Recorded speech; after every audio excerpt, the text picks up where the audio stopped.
Should the San Francisco 49ers sign Zach Ertz? He was just let go today by the Arizona Cardinals. We're talking about that on today's San Francisco 49ers report. But also, can the Philadelphia Eagles stop Brock Purdy and this Philadelphia offense? Stay tuned for that discussion as well. We begin with Zach Ertz. He requested and was granted his release by the Arizona Cardinals today. And guess who broke the news? Not Adam Schefter, not any of these other NFL insiders.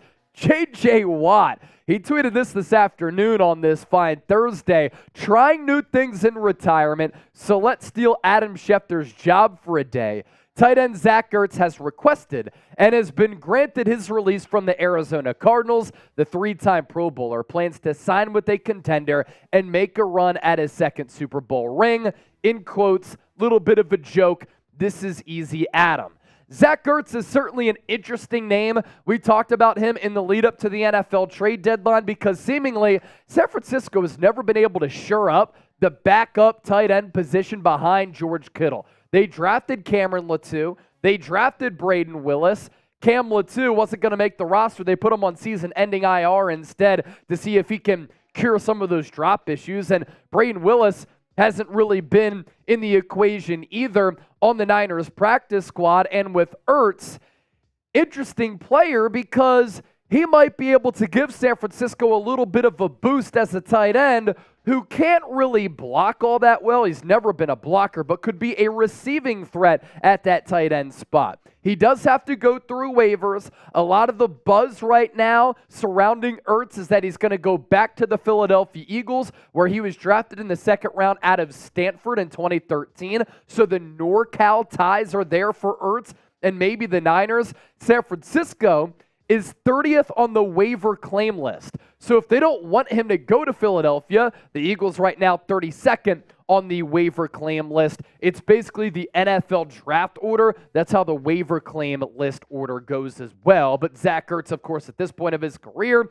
in his twilight of his career, he's wanting to go to a playoff team. And again, tight end 2 behind George Kittle has seemingly been an issue since George Kittle became a star in this league. Charlie Warner, Ross Dwelly, they've been what they've been. Tyler Kroft last year was what he was.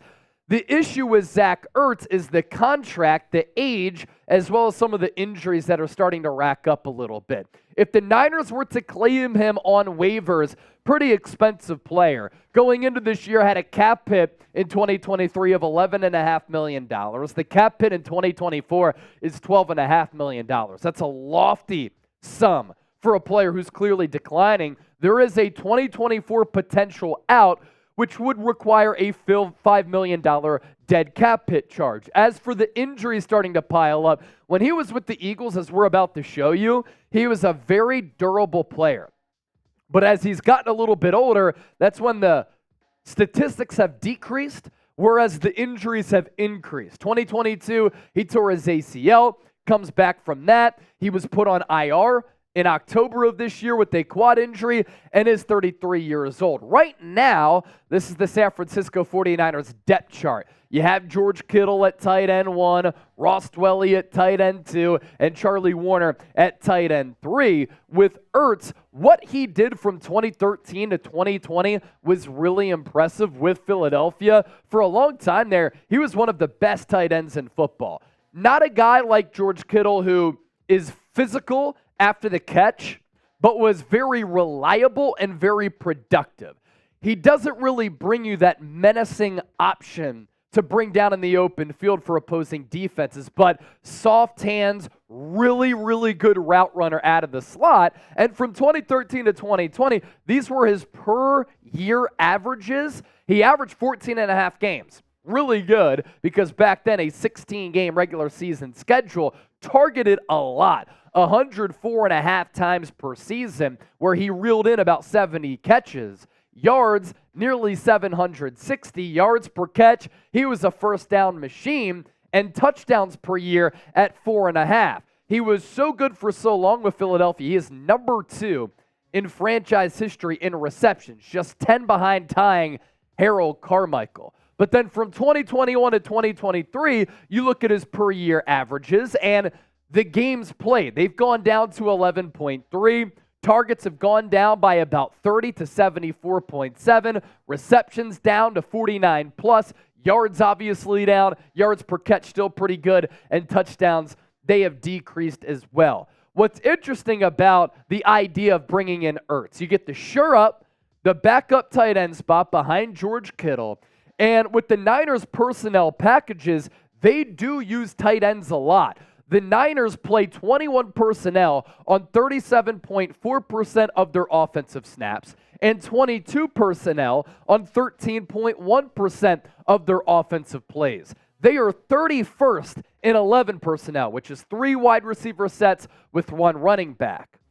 And to kind of explain these personnel packages, 21 personnel, 2 running backs, 1 tight end, and 2 wide receivers. Niners oftentimes going with the physical approach there in 21 personnel. And then in 22 personnel, 2 running backs, 2 tight ends, and 1 wide receiver. So Ertz would be able to see some time. You'd be able to check off the box with him joining a Super Bowl contender, and he'd get to come back to NorCal where he played his college ball at Stanford. So what say you? This is today's poll question. Let's hear from you down in the comment section right now and get that thing popping. Should the Niners sign Zach Ertz? Give me an S for sign or a P for pass. Coming up around the corner, what is the Eagles' game plan against Brock Purdy? Eagles defensive coordinator Sean Desai revealed what Philadelphia must do to keep Brock Purdy in check. But is this Eagles defense going to be able to do that? Stay tuned to find out. Factor Meals is our sponsor for today, and we have an unbelievable deal that we want to tell you about. 50% off when you go to factormeals.com/NinersChat50.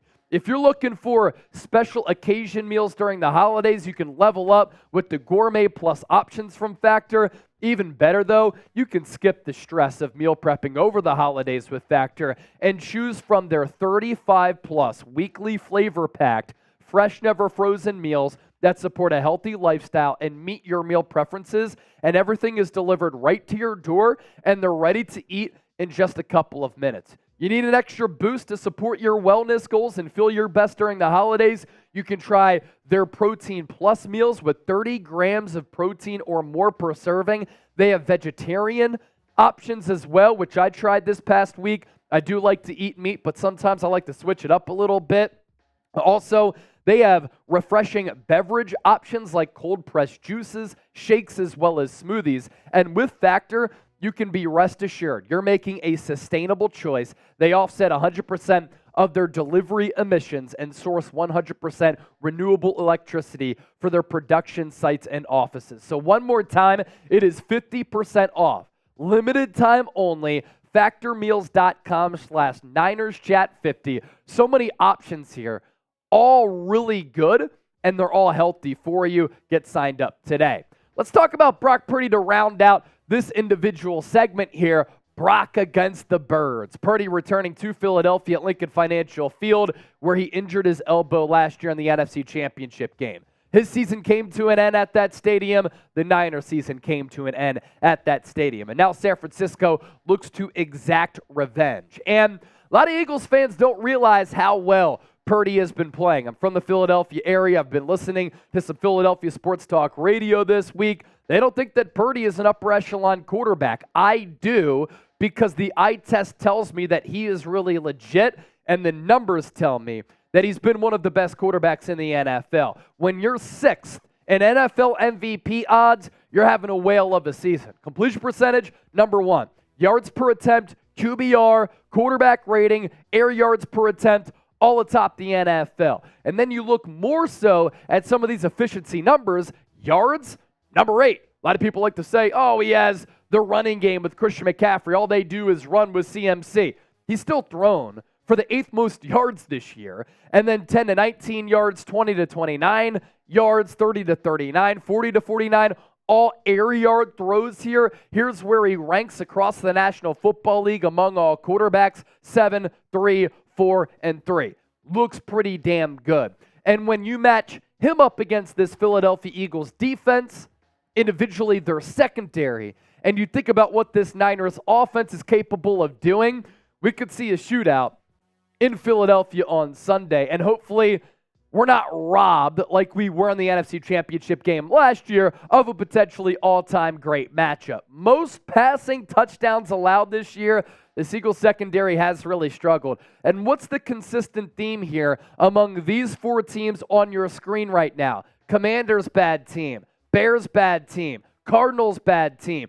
Eagles have the NFL's best record at 10-1, but they have been susceptible to giving up chunks of yards through the air, and will Kyle Shanahan and Brock Purdy be able to take advantage of that? As for how Philadelphia plans to contain Brock Purdy and this Niners offense, here are the words from Eagles defensive coordinator Sean Desai. Brock's playing at a high level, really efficient with the ball, getting the ball out with rhythm and timing to his receivers. I think they do a good job mixing the run and pass, and Brock really runs that offense really well, and he's feeling really comfortable doing that. He's slippery, he's a little bit quick, and he can be evasive in the pocket, and he keeps his eyes upfield and is able to target some explosive downfield that way as well. We will have to do a good job and a good plan of corralling him and getting tight to some of these routes so that we can contest some of the throws that they know. Sean Desai is a very good defensive mind. He is from the Vic Fangio coaching tree, I should say. And I think one of the things that stands out there, very complimentary of Brock Purdy as far as his mature quarterback play. What I mean is that when the pocket breaks down, Brock Purdy, of course, does a good job of evading defenders, extending plays. One of the biggest things, though, that has stood out to me about Brock Purdy, when the pocket does collapse around him, when it does get muddy, he doesn't put his head down to try to run. He keeps his eyes up in trying to make a play downfield with the football and throwing it, and if nothing is there after he buys some time, he is slippery, he is quick, and he is a pretty good runner and a better athlete than what people give him credit for. We will see if rain plays a role in this game on Sunday. I have looked at the forecast every day this week, and literally every day this week, it has changed. On Monday, no rain. Tuesday, rain. Wednesday, rain was holding off. Here on Thursday, we're still not sure what's going to happen. We will see in the days, hours, and minutes leading up to this football game. I hope that we get clean field conditions because I want to see both of these teams at their peak because both squads are very, very special, and I believe the two top teams in the NFL, not just the NFC. Brock did say if he has to wear a glove, he will. He's done that before at a place like Iowa State, but the light rain does not impact him.